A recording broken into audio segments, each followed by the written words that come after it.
Alright, we're going to get you going in this video pretty quick here. This is a sped up version of our fence build videos. There's a couple of videos I'm going to link here that are the unsped up version. So there's about 2 hours of GoPro footage if you're more into just watching someone else work. But I will say stick around till the end. There's a kind of a little funny video, the cow going through the fence, and it's not our fence, it's our neighbor's fence. Kind of one of the reasons we're wanting to get our stuff fenced off is once the neighbor's cows get into our pasture, at least we can keep them in there and not have them get out on the road, because I'm always worried about them. We didn't have a fence between our pasture and the road, so we're kind of getting this fence put up. At least we can help keep the little calves safe when they get out, because his fence is in pretty sad shape. Here you can see we're just putting in the braces on the, I guess you call it the brace, on the H brace itself. Then we're ratcheting it down. The original posts there just came from the county. At some point they were the ones that were out on the side of the road. They're pulling those up and putting in aluminum posts now. I guess they provide a little more flexibility as they get hit, and as cars hit them it doesn't do as much damage. So just getting these ratcheted in, this is actually the second H post there, and we're gonna do the third one here. We skipped the second one for this video. This is more the sped up version. I kind of got the process down here pretty good. We get the brace cut, and then I drill the holes, and my wife puts in the little metal rods, and then we get the wire wrapped around and get the ratchet put on, tighten it up. It didn't go as fast as it looks here sped up, obviously, but it did go fairly quickly. Camera's still got a little blur spot here on the upper left hand corner. I get that cleaned off here before long. Thank you guys for watching. If you enjoy this kind of content at all, not just this kind of content, I do a lot of this kind of farm type work, do tractor work, auto repair, do some computer repair, a little bit of anything like that. Please subscribe to the channel, get notified when I release new content.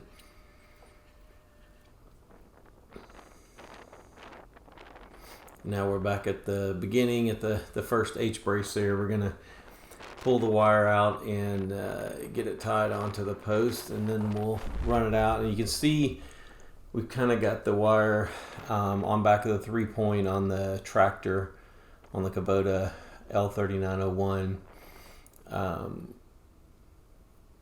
We're going to start rolling it out. You can see once we start here, you can see it from this view. You can see, my wife driving the tractor and I'm walking behind it. We initially tried to do it in previous attempts just using a chain and hanging that pipe and rolling it out from the loader, but then you got to drive the tractor backwards. This way works much better, but you couldn't really see it very good there. But in that clip you could see the barbed wire kind of came off the spool, so we end up with a better solution later. Put a few more vice grips in place, and that seems to really hold it well. Here we're getting the first strand pulled tight, so got the little fence puller there, wire puller, and I think does an amazing job. Get it tight, and then we kind of go walk down and get the wire straight as we can get it and have it pulled pretty tight, and that lets us get it tied off there pretty good.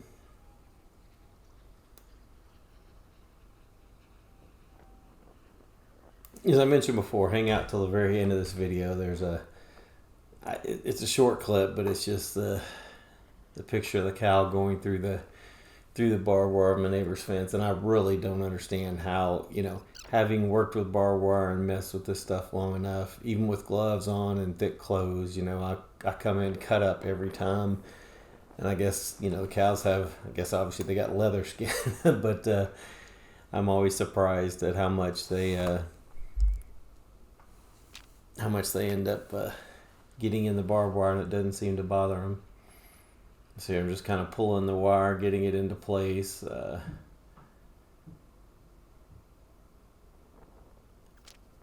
I had to cut a few limbs there to be able to get the barbed wire pulled completely straight.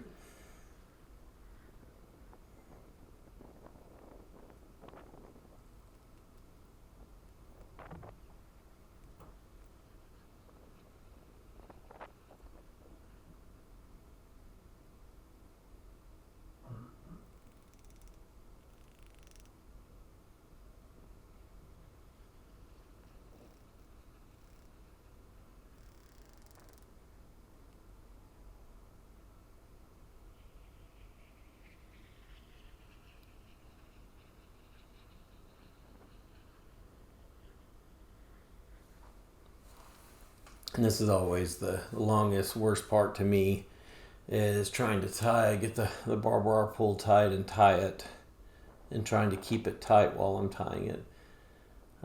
It's a bit of a chore, or at least it is for me anyway. And of course, even from my H post there's a couple of feet between my neighbor's post there that I'm tying off to also. I tie off to mine, and then I just run a line over from my post to his, just to have something there to keep the cows from coming onto our side.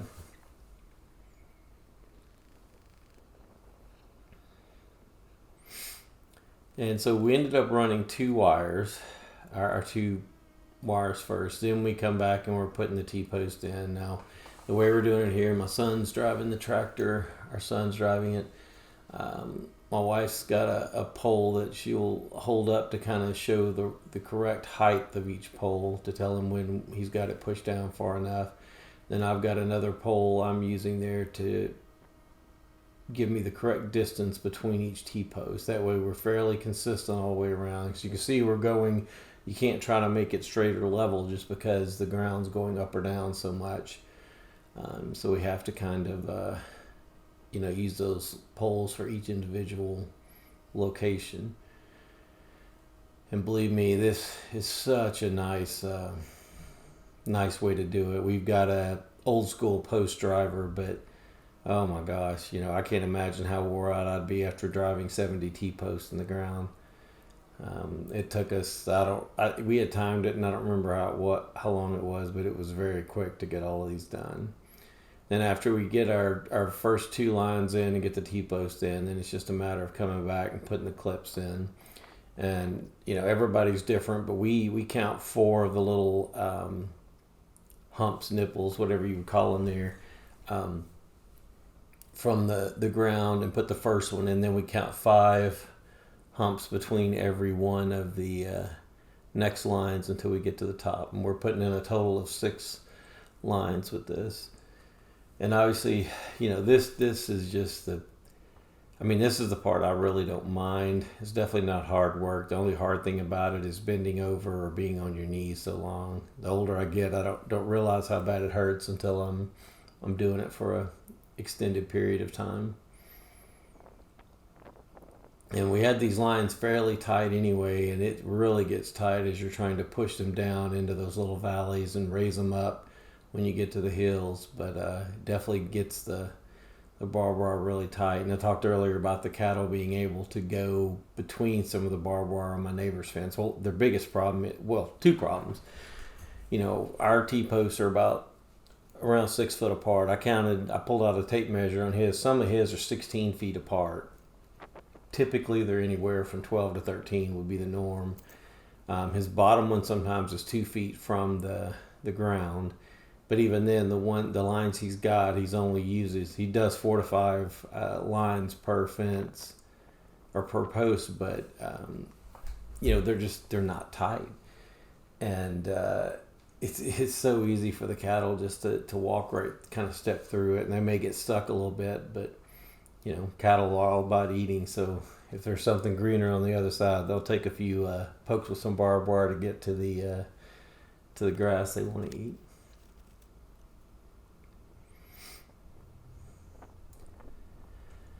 And this was a bit of a chore here going down. We kept running out of the little clips, and we ended up having to go back and buy more clips. They give you enough clips with each T-post they'll give you 5 clips per T-post when you purchase the post, but we actually needed 6 since we're running 6 strands of barbed wire.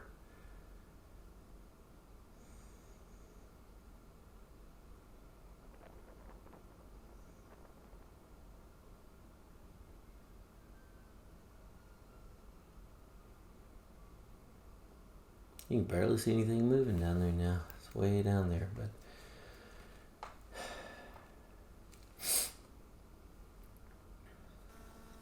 all right, here we are moving. See, we've got 4 or 5. I guess we got 4 lines up already. We're running the 5th one here, and this is the exact same thing we had seen before. Me just walking behind the tractor. Every once in a while I have to pull it, stop, get my wife to stop, and I'll remove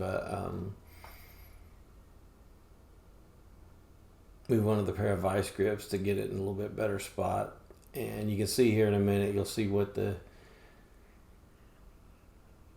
final version of what we ended up with. So here we go. This is kind of how we started with just 3 vice grips. The problem was, you can see here the barbed wire will jump over and it'll start running into the arm or running into that bolt. It's just kind of hard to keep it away from there.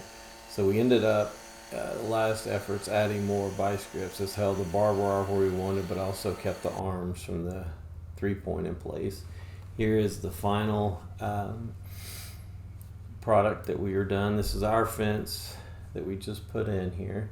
It's not quite on our property line. Our property line extends a little bit into the woods there, but we weren't really ready to go ahead and clear all that out, so we decided to go ahead and fence this off. We didn't necessarily want to make impressions out to the edge of the woods all the way around, so we gave up a little bit of cleared area there. It won't be cleared for long, I'm sure. If I don't mow it and take care of it, it'll get brushy again. But we're coming up to the end of our fence here. You'll be able to see the neighbor's fence here, and that's the one that you can see how high his bottom fence is, his bottom run is there, and he's got 4 total runs on that one. He's got 5 here, but they're just kind of randomly spread. They're not even at all. Just I've had a lot of his cattle get out and come over onto our side of the fence, and you can see one here in just a minute going back. And there he goes, jumping right through the fence and didn't seem to care at all. Well, again, thank you guys. If you like this kind of content at all, please subscribe. You guys have a good day.